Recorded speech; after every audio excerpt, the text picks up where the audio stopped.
안녕하세요, 준쌤입니다.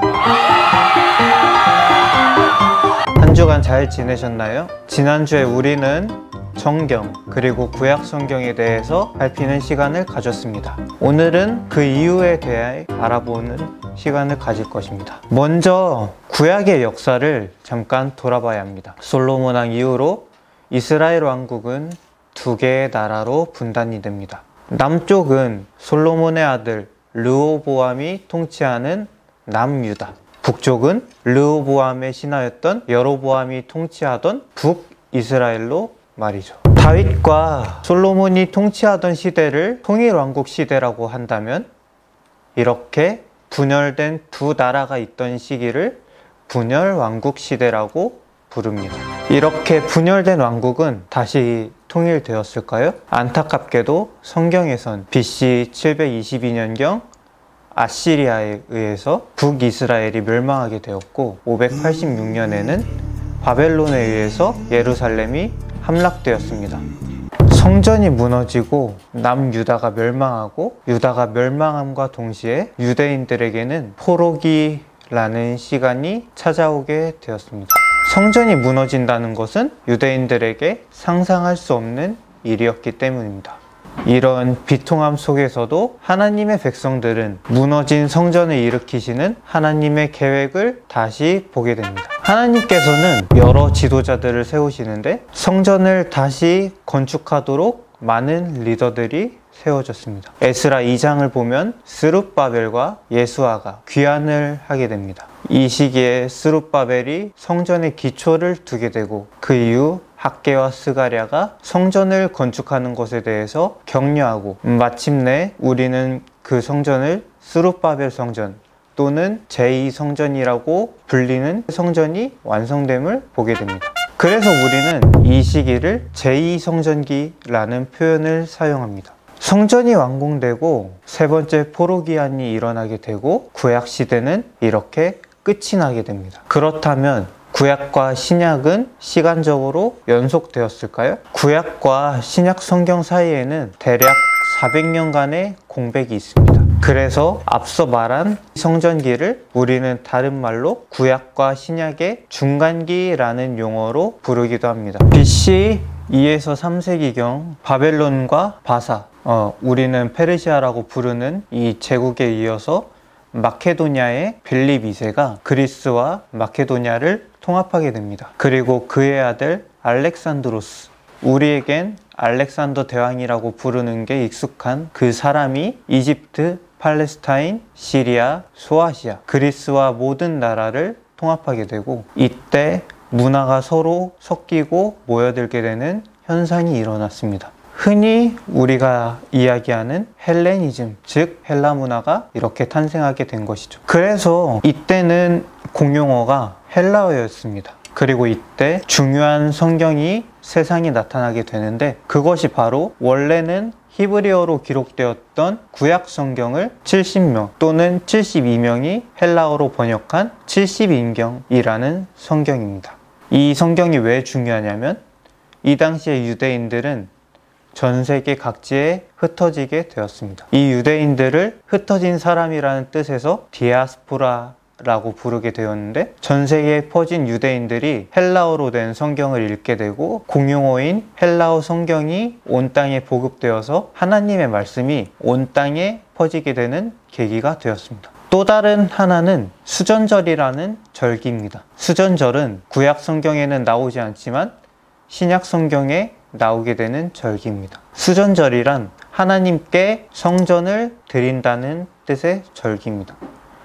이 절기가 어떻게 유래되었냐면 안티오쿠스 에피파네스라는 왕이 유대인들의 예배 장소인 성전을 더럽히고 모욕하는 사건을 저질렀습니다.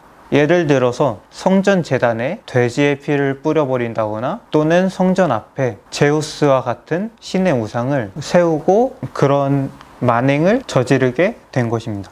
그래서 어떤 사람들은 이 에피파네스라는 사람의 이름을 미친 사람이란 뜻으로 에피마네스라고 부르기도 하였습니다. 이런 에피파네스에 대해서 한 사람이 일어나게 되었는데 유대인 중에 한 명인 마카비 라는 사람이 혁명을 일으켰습니다. 이로써 하나님의 성전이 다시 올바르게 세워지게 되었습니다. 이 사건을 기념하는 계기로 수전절이라는 절기가 만들어지게 되었습니다. 더불어 이 시기에 하나님 나라에 대한 소망 역시 더욱더 커지게 되었습니다. 그러면 이제 본격적으로 신약 시대에 대해서 알아보도록 하겠습니다. 우리가 기원전과 기원후를 구분하는 사건은 바로 예수 그리스도입니다.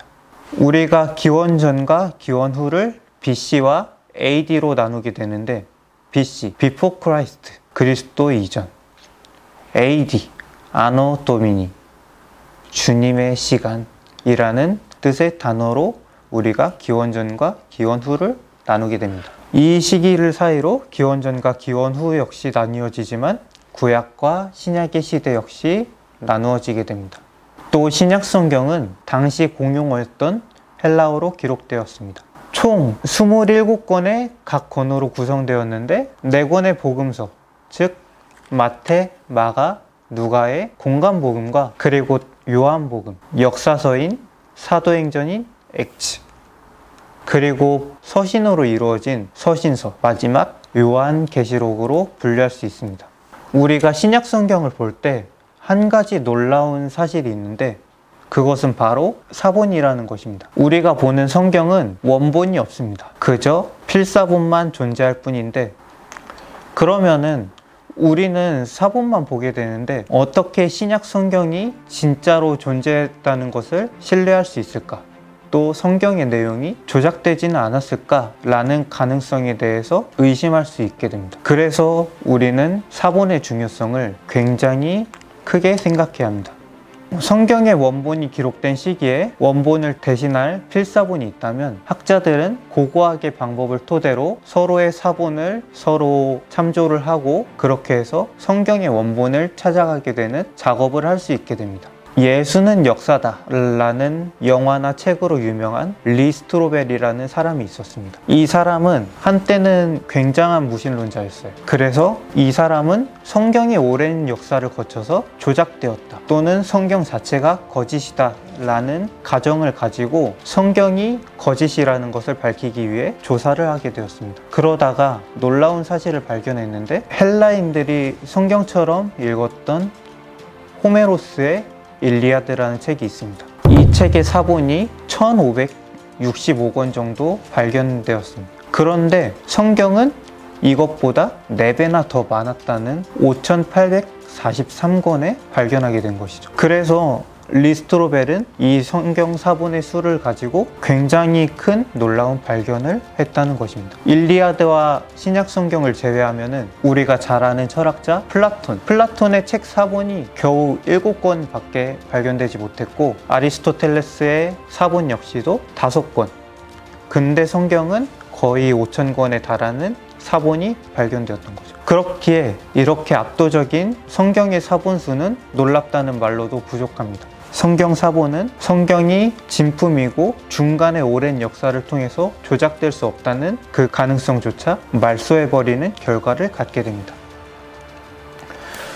이제 강의를 마무리하게 됩니다. 여러분이 신약 성경을 읽을 때 도움을 줄 수 있는 2가지 방법을 제시하고 마무리하겠습니다. 먼저 성경을 하나님 나라 관점으로 읽어보라는 것입니다. 유대인들은, 즉 하나님의 백성들은 그 위대한 나라, 다윗과 솔로몬 시대와 같이 영광스러운 나라를 소망하고 있었다는 것을 알 수 있습니다. 신약 성경의 주된 관심사 역시도 하나님의 왕국입니다. 마가복음 1장 15절 말씀을 보면 예수님께서 다음과 같이 말씀하셨습니다. 하나님의 나라가 가까이 왔으니 회개하고 복음을 믿으라. 예수님은 3년의 공생의 기간 동안 하나님의 나라를 가르치셨습니다. 예수님의 제자들인 사도들 역시도 하나님의 나라에 대해서 가르쳤습니다. 그래서 우리가 신약 성경을 읽을 때 하나님의 나라가 과연 무엇인가 라는 생각을 던진 다음에 읽으면 우리는 그동안 보지 못했던 많은 것들을 보게 될 것입니다. 또 신약 성경을 읽을 때 추천하는 방법이 있다면 복음서와 서신서 사이에 있는 사도행전, 액츠, 이 책을 염두에 두고 읽자라는 것입니다. 마태복음 28장에서 예수님께서는 너희는 가서 아버지와 아들과 성령의 이름으로 세례를 베풀고 제자들에게 분부한 그 모든 것을 가르쳐 지키게 하라고 말씀하셨습니다. 이 명령은 우리가 어려운 말로 대위임령 또는 지상대명령이라는 표현을 통해서 이야기합니다. 이 말씀으로 인해 교회가 탄생하게 되었고 퍼져나가게 되었습니다. 이 교회의 역사는 사도행전의 이야기를 통해 알 수 있게 됩니다. 특히 서신서의 수신자들은 대부분 사도행전에 나타난 교회의 성도들이었습니다. 따라서 우리는 복음서와 서신서, 그 사이에 있는 사도행전을 통해서 교회의 탄생, 성장, 복음의 전파 과정을 보게 될 수 있습니다. 이렇게 전파되는 복음을 통해서 우리는 하나님 나라의 확장을 경험하게 될 수 있죠. 다음 시간부터는 우리가 지금 읽고 있는 성경이 어떻게 우리 손에 들어오게 되었는가, 그 역사에 대해서 살펴보는 시간을 가지게 될 것입니다. 이상으로 강의를 마치겠습니다. 출석 질문입니다. 신약에 역사서로 분류되는 성경이 한 권 있습니다.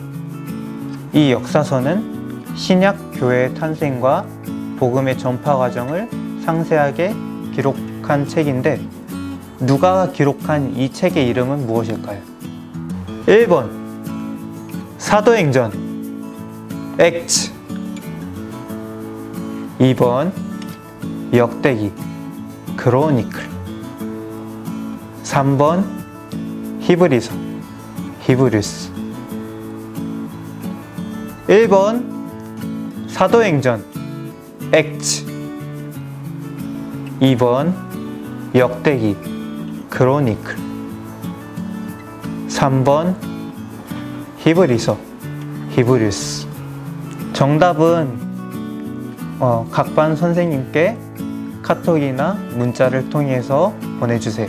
여러분, 우리는 다음 주에 보겠습니다. 다음 주에 만나요.